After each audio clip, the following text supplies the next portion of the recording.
It was the 7th annual Kelowna Wheelchair Basketball Jamboree recently, and teams from across BC, Alberta, and the northern United States took part in the fun and exciting event. Generally on a wheelchair basketball team, you'll have some very high quality players, ones that have less disability and ones that have more disability.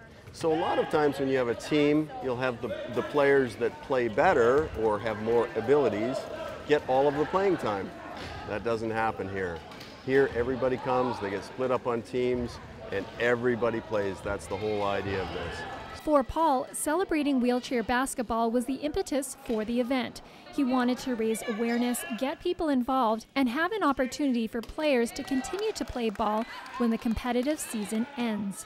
The whole idea is to have almost a bit of a vacation.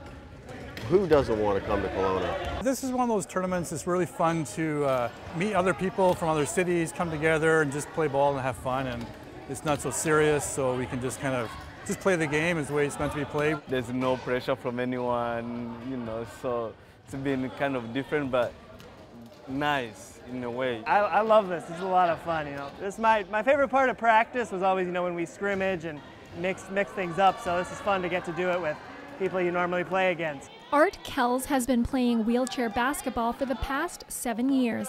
He started playing the game when his disabled son began to play the sport.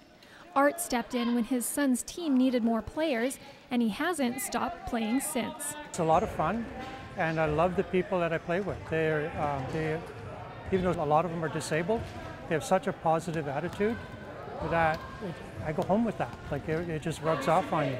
A few years ago, Art won $20,000 to make a mobility dream come true. He helped to create a wheelchair basketball team in Vernon and Penticton with the donation of 10 adult-sized basketball wheelchairs.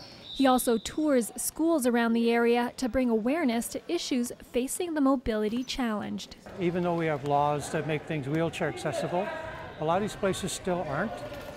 And I figure if the kids get to play with these chairs, they get to use them all week, roll through the schools with them, and they find out that their chairs don't fit anywhere. So they go to the bathroom, they have to get out of their chair, and maybe they'll grow up to become architects, engineers, and they'll design buildings completely different than what we have now. And with tournaments like the Kelowna Wheelchair Basketball Jamboree bringing exposure to both the sport and the disabled, it is hoped that Art's dream of having buildings and other infrastructure more accessible to people with disabilities is realized. In Kelowna, I'm Marianne Okel for Go Okanagan.